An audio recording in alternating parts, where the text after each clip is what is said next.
Welcome to my channel, where we're going to talk about Nigeria's outrageous 1,411 delegation to the United Nations Climate Summit in Dubai, the United Arab Emirates.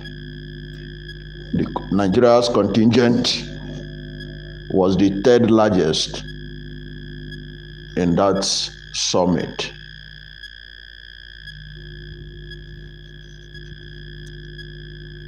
Nigeria's contingent of 1,411 delegates to Dubai was the third largest delegation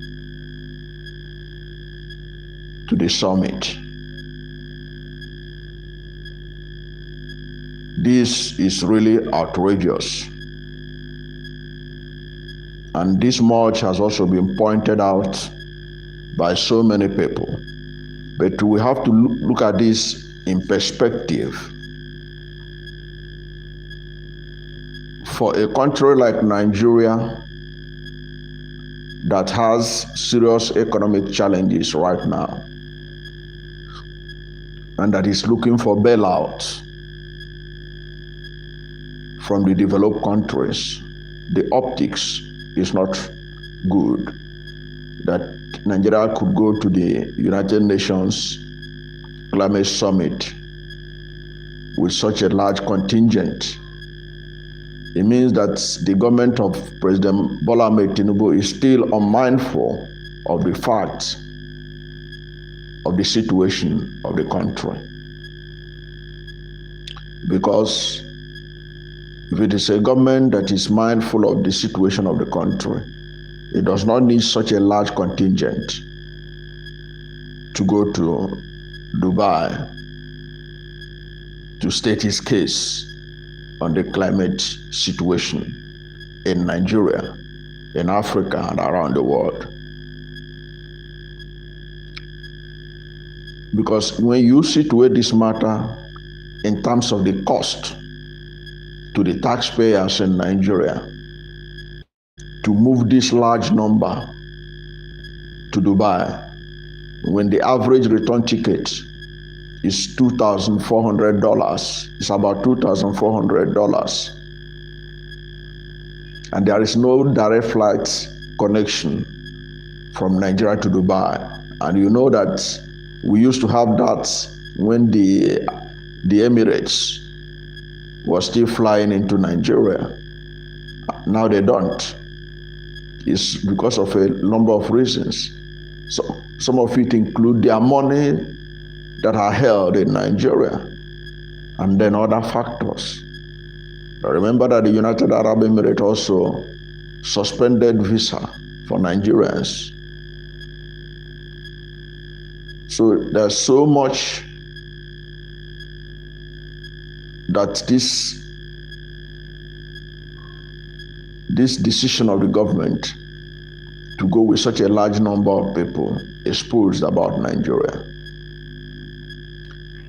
On the average, the return tickets to Dubai from Abuja is about $2,400. Now, if you multiply $2,400 by 1,411 delegates, you are roughly going to get over $3.5 million on transportation alone. Now, if you convert that $3.5 million to present naira rate of the naira to the dollar, you will see that the amount will balloon to the level that you'll be shocked. It will run into billions of naira.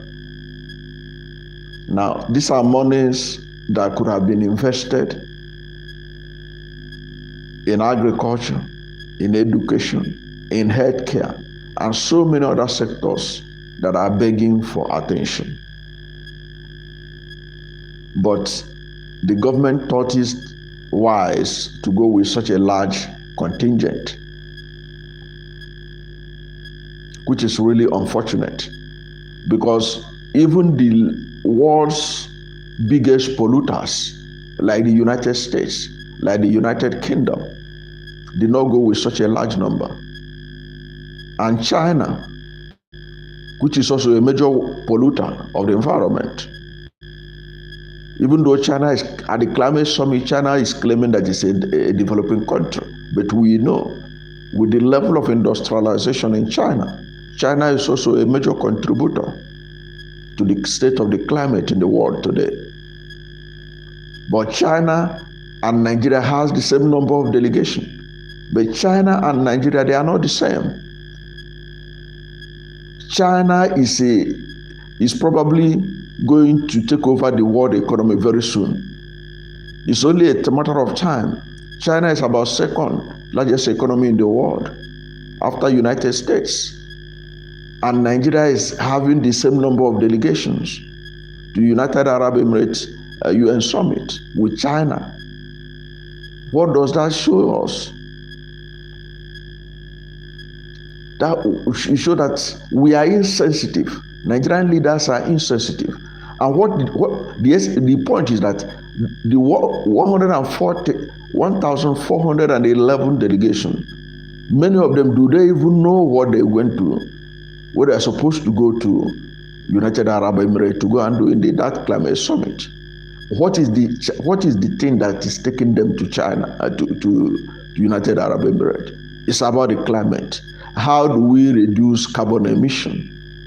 How do we make the developed countries to pay more for the implications of climate change, for the impact of climate change in developing countries, especially countries like Nigeria? We know that we are not among the major polluters, but we are bearing the brunt of the climate change effect.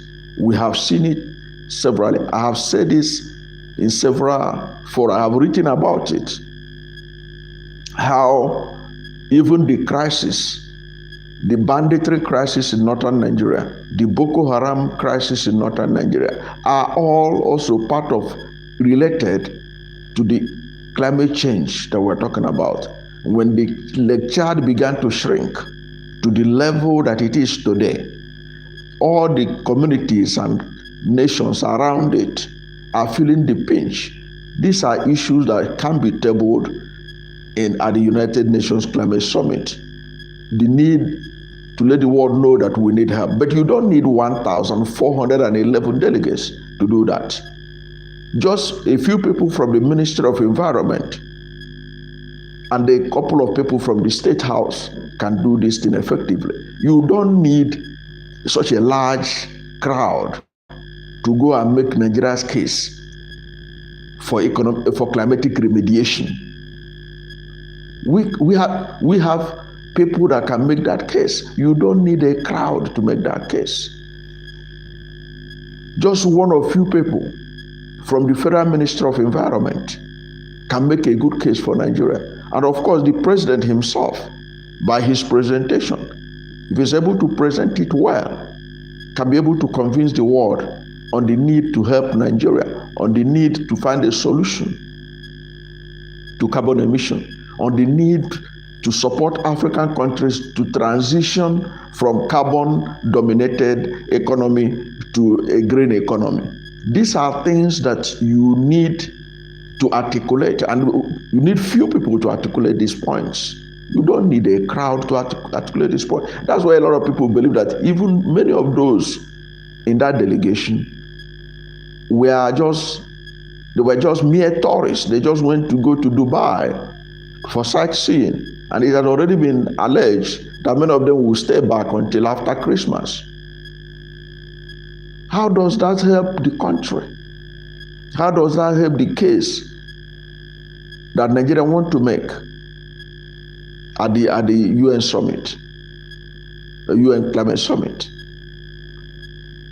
The bottom line is for you to draw attention on what your country needs, and then for you to draw attention of the fact that Africa has suffered a lot and continue to suffer a lot, and that Africa is determined to see that the climate action is taken and that there is an agreement that is reached For example, there is the issue of climate fund, because climate fund is necessary so that it can be a pool of fund to help developing countries like Nigeria, third world countries like Nigeria, that are suffering the impact of climate change more than even the polluters themselves, more than United States, more than Japan, more than China, more than UK, more than the whole of European Union.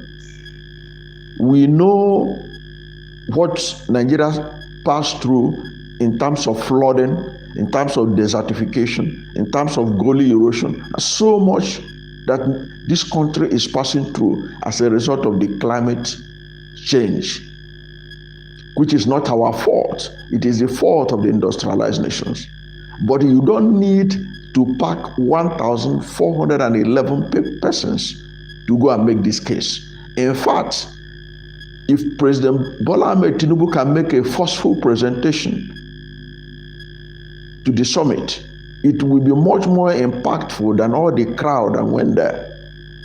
I have seen people argue that no, many of the people they are private sector people, that the journalists they are just journalists from Nigeria. They just add them up for Nigeria. Are you kidding me? You mean that there were no journalists from the United Kingdom? There were no private sector people from the United Kingdom? You mean to tell me there were no business people from the United Kingdom? Who are even the people leading the transition from the carbon economy to the green economy? It is these same developed countries. They have more reasons to be there.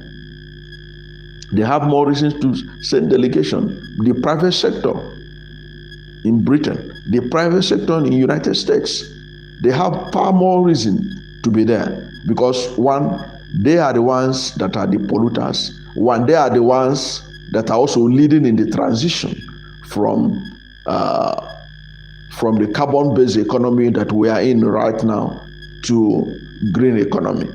They are the people, they are involved seriously. They are supposed to be there. They have so many journalists. For example, take UK for instance. The BBC is an arm of the British government, whether you like it or not. We can pretend that BBC is unbiased, that BBC is a reliable medium of news and whatever. But they can't take away the fact that the BBC is an arm of the UK government. So are you telling me that the BBC don't have more reporters there than the NTA of Nigeria, than media organizations in Nigeria? So how many media organizations could afford to send people to Dubai? Except those that were attached with government organizations. I can tell you for free that government of Nigeria will probably prefer to take NTA to that place. So you are telling me that part of the delegation are media people, media organizations. That's not true. That's not true.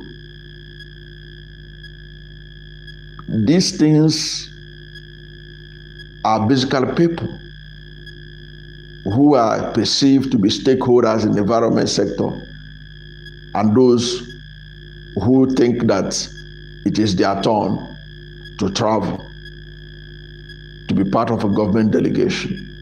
And what they have gone to UN to do now, they cannot give you a good report.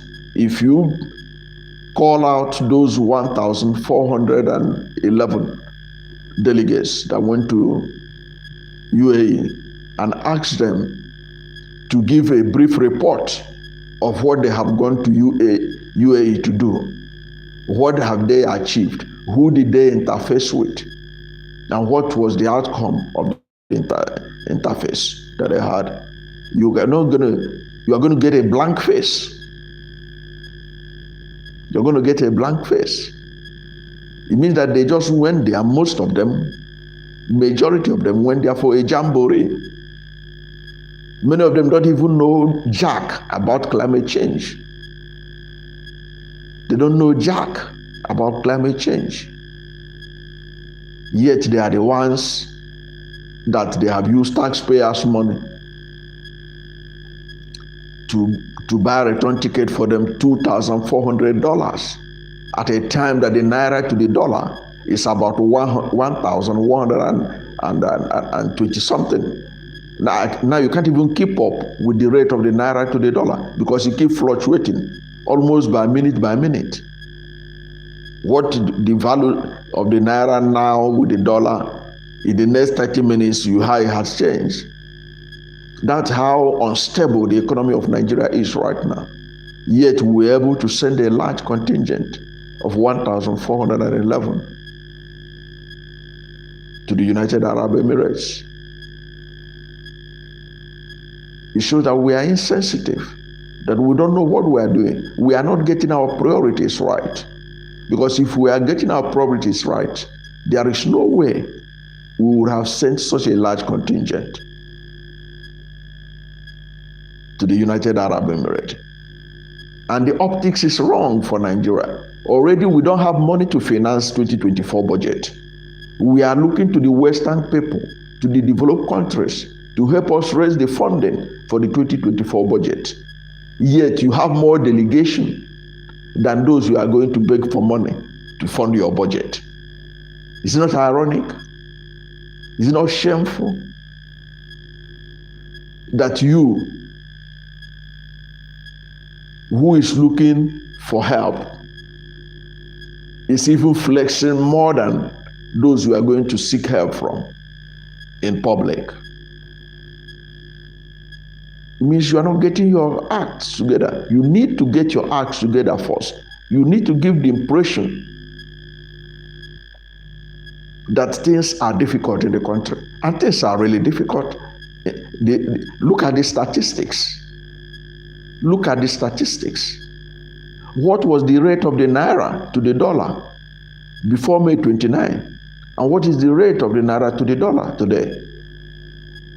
What was the rate of inflation before May 29, 2023?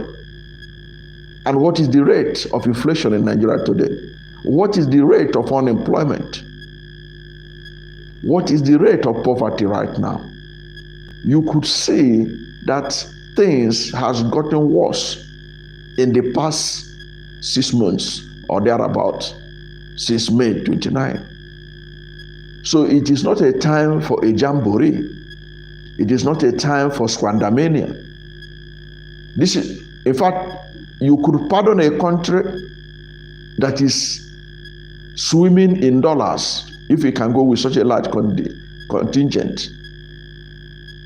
Countries that took advantage of the oil price shot up as a result of the Ukraine-Russian war. Now, if you have countries like that, they can afford to do that. But even at that, no reasonable country that knows its onion and know that what is important is to get one or two people to articulate his viewpoint on climate condition would send such a large contingent, knowing the cost on the taxpayers' money. Imagine United States government going with 1,411 delegation, United Arab Emirates. There will be outrage in Congress. They will raise a lot of hell in U.S. Congress. But does the Congress of Nigeria care? Does the Nigerian National Assembly care? Of course they don't care. In fact, many of them would like to be in the UAE. If they are not even a part of the 1,411 delegates, they would like to be there so that they can collect the estaco, so that they can collect the allowances and all other things that comes with traveling abroad for that. But at the end of the day, ask them what was the benefit. I have heard snippets of things that are reportedly said by Nigerians who are in United Arab Emirates. Nothing to write home about. You see that they lack the depth of what climate change is all about. They don't even know why they are there. Seriously, I have seen snippets of videos and stuff, interviews of Nigerians who are delegates to the United Arab Emirates. They can make articulate presentation of what the whole thing is all about. Of what the whole thing is all about. They don't know the reason why they were there. They cannot explain the genesis of the climate condition we are in. How this has impacted Nigeria, they don't know. But they are all part of the delegation. And you think that this is right. I like the way the presidential candidate of the Labour Party in the 2023 presidential election took a jab on the government on this. He used his Twitter handle, to berate the government for the outrageous number of delegations. I like the way he mocked them. He said Nigeria was able to go to United Arab Emirates with the same number of delegations with China. So we're able to equal China in this, in sending delegation. We are now at par with China. China could send 1,411 delegates, and Nigeria could afford to send 1,411 delegations. But look at the GDP of China. Look at the budget of China. Look at the GDP of Nigeria. Look at the budget of Nigeria. Nigeria is going cap in hand looking for money to fund this budget. Is that what China is doing? China is not going anywhere looking for money to fund this budget. China's economy is solid. China's economy is solid. People are coming to China to borrow money. People are coming to China to borrow money. Even the Americans are indebted to China.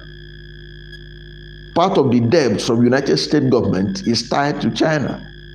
And you are equaling you are proud that you have the same number of delegates with China. Doesn't that show you that you don't know what you're doing?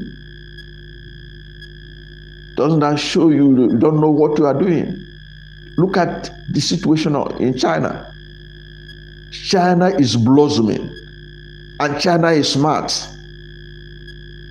At the summit there in the United Arab Emirates, China is going to present itself as a developing country. But we know that China has already passed the level of being called a developing country. The reason why China is claiming to be a developing country at the United Arab Emirates summit is because China wants to be classified with the people like Nigeria, saying that they were victims of climate change and not the perpetrators of the climate change. That's what China is doing, so that the world will not compel on China to do the needful, because there is a need for China to cut emission, because the emission from China is also part of the emission that is harming the ozone layer. So China is also as guilty as Europe, as America, in terms of pollution of the environment. But China is smart. So if they have 1,411 delegates, and Nigeria, that is nowhere in the World Economic Ranking, goes with the same number of delegations, it shows that something is wrong with Nigeria. It shows that Nigeria itself doesn't set its priorities right. I can tell you for free that 20 years ago, 10 years ago, China would never dare to go to a United Nations summit with 1,411 delegates. But China has grown. China's tentacles have spread all over the world. China is a major player. So I can tell you for free that at that United Arab Emirates, China is going to cut out a lot of deals for the Chinese companies who are into the green economy, who are into researches on the latest technology that will help you to adapt to climate change. That's what they are there. All those delegations you see from China, they are going to add positively to the economic development of China and to the domination of China in the green economy. That is what they will be there doing. Meanwhile, you have 1,411 delegates from Nigeria who don't know jack about climate change, who don't even know how Nigeria is transitioning At that place, if they ask them what is the effort of Nigeria in transitioning from carbon economy to green economy, they will be staring on the ceiling. Even those of them who are government officials from the presidency, they don't know jack. Yet they are all packed themselves there. Whereas what is needed was just a few eggheads in the climate sector. Even the issue I was talking about, that Nigeria at least need people who can present his case on the impact of climate change in Nigeria. Somebody who can forcefully let them know that part of the problem we are facing with insecurity in Nigeria is climate related. It is because of climate change that you are having farmers-herders clashes.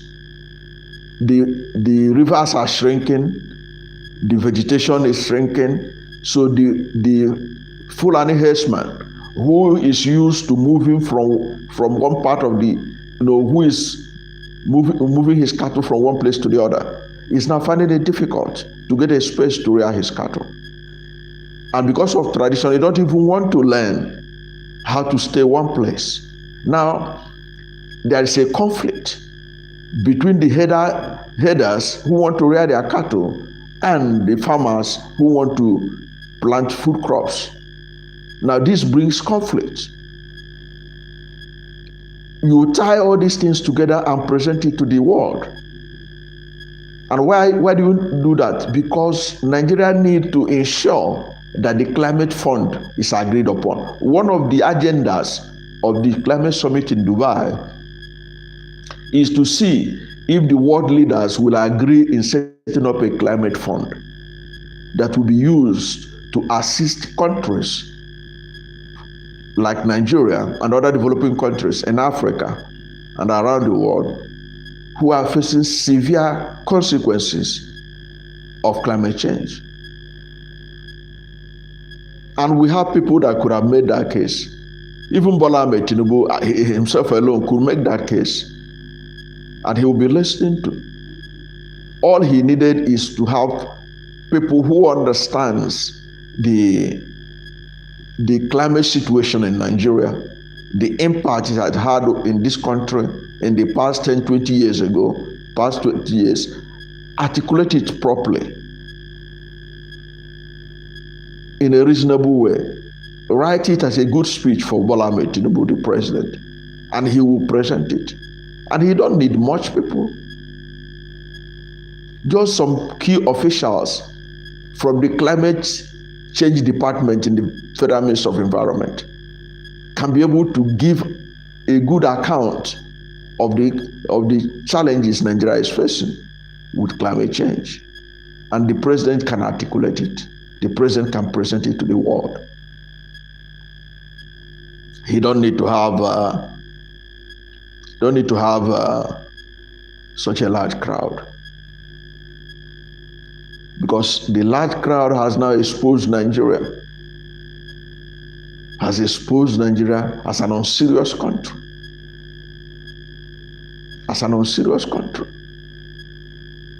Because I don't see anything else that we're going to present there.